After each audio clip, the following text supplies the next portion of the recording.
স্নায়ুগুলো অবশ হয়ে এলো।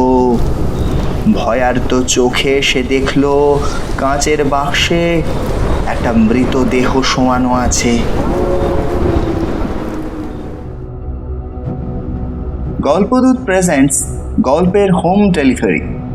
আরও একটি গল্পের ডেলিভারি দিতে এলাম আমরা। আমাদের আজকের নিবেদন শঙ্কর চ্যাটার্জির লেখা মৃতদেহ।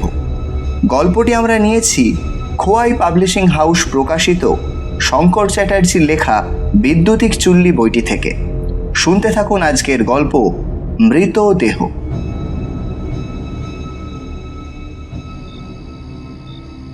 খোকন ড্রাইভিং লাইসেন্সটা আজ হাতে পেল। মুখে একটু খুশির আলো ফুটে উঠল। এবার যদি কিছু পয়সা রোজগার করা যায়, তবু তো তাদের মতো গরিবের ঘরে দুমুঠো ভাত জুটবে। সংসারে সেই বড়, এরপর এক ভাই আর বোন। বিধবা মা লোকের বাড়িতে রান্নার কাজ করে। খোকনের বয়স 23 বছর। তার উপরেই বেশি চাপ। ওর মুখে এই খবর শুনে মায়ের মুখে হাসি ফোটে। যাক, যদি 2 পয়সা বেশি আসে, সংসারের সচ্ছলতা বাড়ে। কিন্তু খোকন যা ভেবেছিল তা হলো না। কেউ বলে কাঁচা লাইসেন্স, কেউ বলে আগে হাত পাকাও। গাড়ি না চালালে হাত পাকাবে কি করে? এইসব কথা শুনতে শুনতে হতাশা ঘিরে ধরে ওকে। একজন ড্রাইভার বন্ধু পরামর্শ দেয়, এখানে তোকে কেউ কাজ দেবে না, বরং চেনা জানা গন্ডি ছাড়িয়ে চলে যা, হয়তো কাজ জুটে যেতে পারে। কথাটা খোকনের মনে ধরল। ব্যান্ডেলে ওর বাড়ি ছাড়িয়ে ত্রিবেণীর দিকে একদিন সে গেল। গাড়ি ভাড়া পাওয়া যায় লেখা কয়েকটা দোকানে ঢুঁ মারল। ওর লাইসেন্সের ডেট দেখে একই কথা শুনতে হলো। ও বলার চেষ্টা করেছিল, গাড়ি অনেক দিন চালাই, লাইসেন্স হালে বার করেছে। ওর শুকনো মুখ দেখে একজন বলল, তুমি গোলক মণ্ডলের ওখানে গেলে কাজ পেলেও পেতে পারো। কয়েকদিন আগে ও বলছিল ওর ড্রাইভার অসুস্থ, লোক খুঁজছিল। নতুন একটা আশার আলো দেখতে পেল খোকন। ঠিকানাটা জেনে নিয়ে দুপুর রৌদ্রে ওখানে চলল। গোলক মণ্ডল তার বাড়িতেই ছিল। মোটা, ঘাড়ে গর্দানে চেহারা, তার উপর যেন লোমের জামা পড়ে আছে। হঠাৎ দেখলে শিম্পাঞ্জির কথা মনে হয়। খালি গায়ে লুঙ্গি পরে বেরিয়ে আসে। খোকনের মুখে সব শুনে বলে, আমার গাড়ি বেশি স্পিডে ছোটানোর প্রয়োজন হয় না, লাইসেন্স থাকলেই হলো। খোকন বুঝতে পারল না লোকটা কি বলতে চাইছে। বুঝতে পারলে না? আবার একটা মরা বইবার গাড়ি আছে। হেঁড়ে গলায় বলল লোকটা।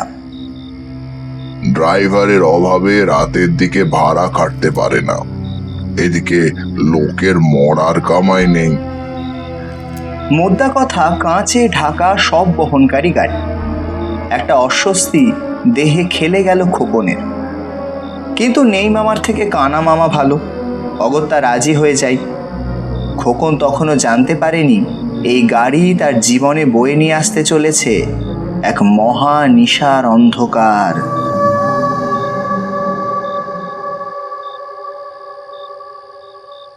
খোকনের ডিউটি ঠিক হলো রাত 8টা থেকে ভোর 5টা। খোকন অনিচ্ছা সত্ত্বেও রাজি হলো, কারণ এই চাকরিটাও হাতছাড়া করতে চায় না, বরং এই ফাঁকে অন্য কোথাও চেষ্টা করবে।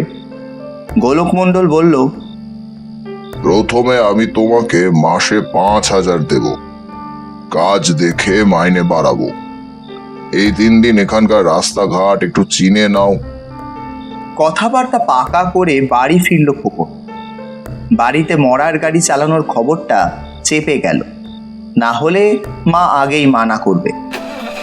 কাজ শুরু করলো খোকন।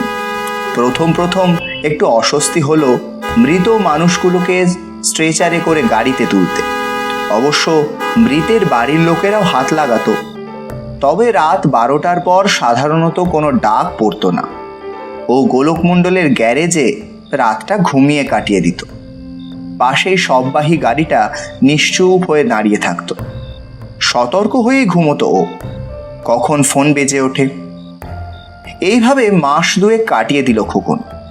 ওর কাজের প্রতি মনোযোগ দেখে মালিক আরও 1000 টাকা বাড়িয়ে দিয়েছে। সকালের ড্রাইভার রতন, বয়স্ক লোক, এখানেই বাড়ি। ও ভোর 5টায় চলে আসতো। খোকন এখন রাস্তাঘাট মোটামুটি চিনে গেছে। বাড়িতে জানে খোকন এক ডাক্তারের গাড়ি চালায়, ডাক্তারের নাইট ডিউটি থাকে। এখন সংসার খানিকটা সচ্ছল হয়েছে। এদিকে গরমের রোদ ঝলসানো তাপ ক্রমশ কমে আসছে। জুন মাসের মাঝামাঝি হতে চলল, আর বোধ হয় 1 সপ্তাহের মধ্যেই বর্ষা দেখা দেবে। সেদিন খোকন গ্যারেজের সামনে পায়চারি করছে। গ্যারেজটা মণ্ডলের বাগানের শেষ প্রান্তে। বাগানের ফুলের থেকে বড় বড় গাছের ভিড়, আম, কাঁঠাল, জামরুল ইত্যাদি। গুমোট গরম, আর এক বিন্দু হাওয়া নেই। থম মেরে আছে প্রকৃতি। গ্যারেজের ভেতর গরমে বসা কখনোই সম্ভব নয়। এই সময় দূরের অন্ধকার আকাশে বিদ্যুতের ঝিলিক খোকনের চোখে পড়ল। যা গরম, বৃষ্টি না হয়ে যায় না। মোবাইলে সময় দেখল 11টা। রাত্রির বয়স বেশি হয়নি।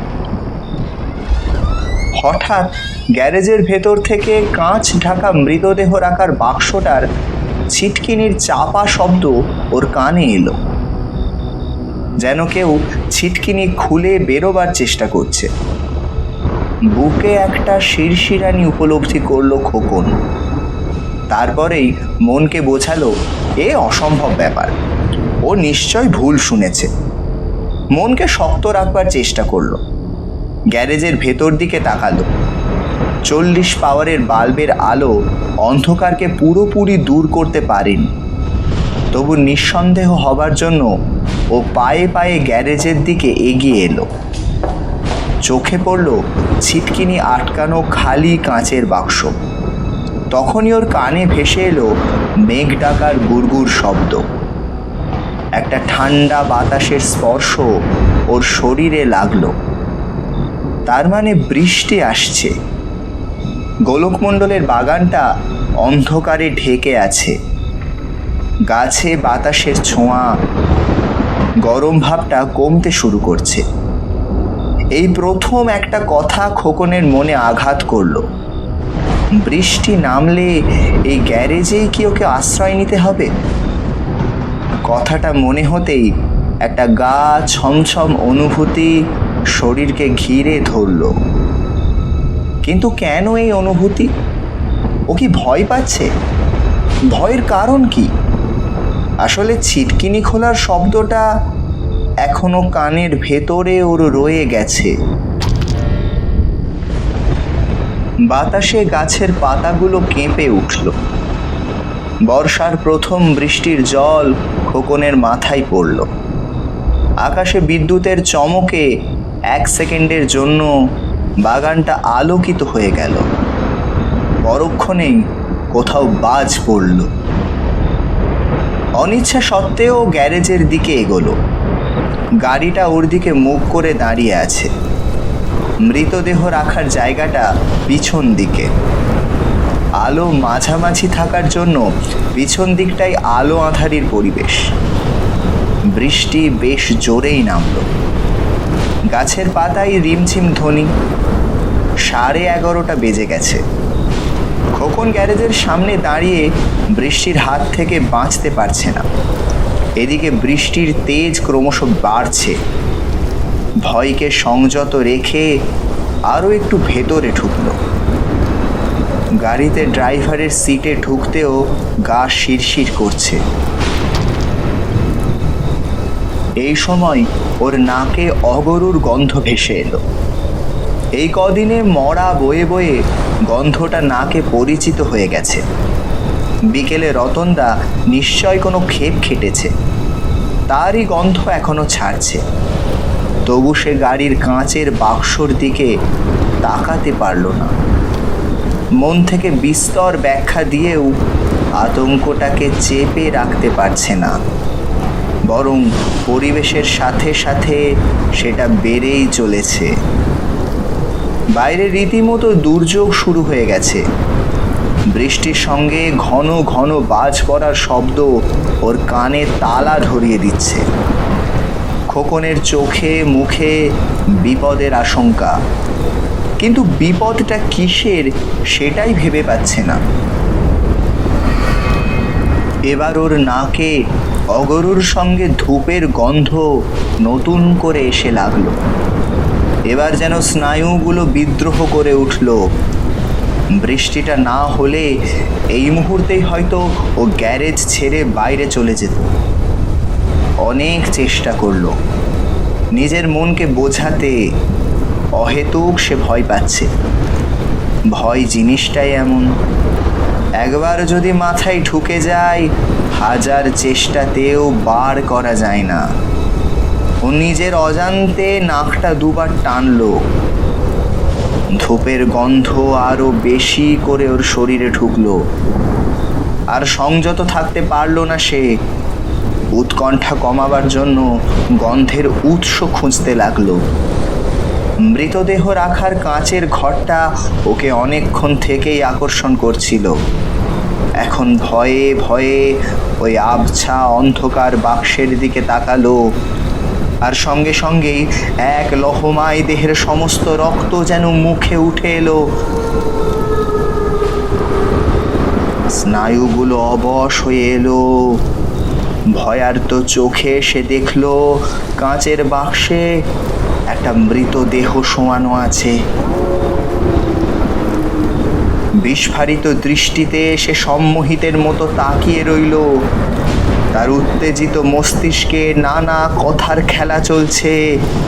এই জন্যই ছিটকিনি খোলার শব্দে সে ভয় পেয়েছিল। আরে অগরু আর ধূপের গন্ধ, তার মানে ওই মৃতের শরীর থেকেই আসছে। কিন্তু রতনদা মরা শুদ্ধ গাড়ি এখানে রেখে যাবে, তাহলে যাবার আগে কিছু বলবে না?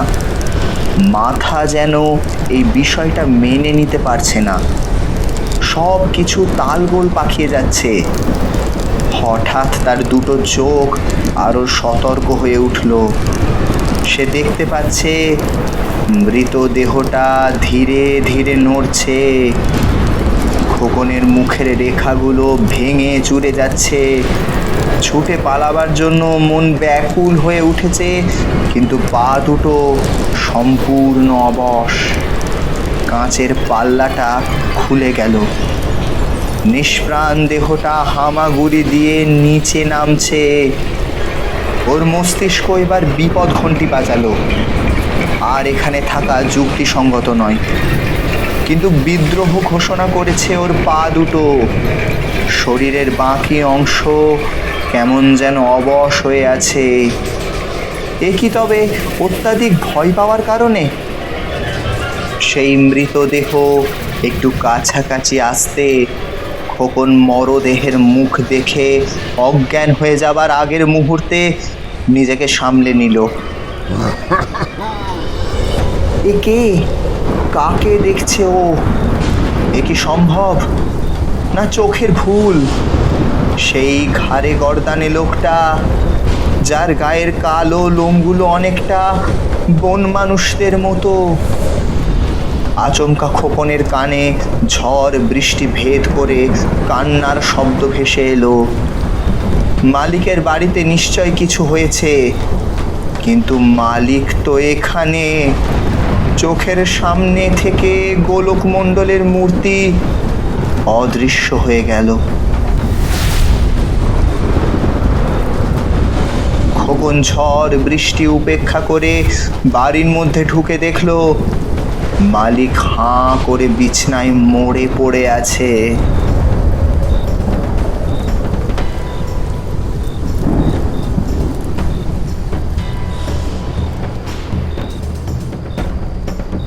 আজকের গল্প পাঠ এবং বিভিন্ন চরিত্রে ছিলাম আমি, মাধব। কমেন্ট বক্সে লিখে যান গল্পটি কেমন লাগলো আপনার। ভালো লাগলে লাইক করুন, শেয়ার করুন বন্ধুদের সাথে। প্রতি শনিবার সন্ধ্যা 7টায় আমরা নিয়ে আসছি অলৌকিক সব ভূতের গল্প। তাছাড়াও থাকছে হাসির গল্প, মজার গল্প, গোয়েন্দা গল্প, নানান কিছু। সেগুলো শুনতে সাবস্ক্রাইব করে যান আমাদের চ্যানেল গল্পদূতকে। শুভরাত্রি, ধন্যবাদ।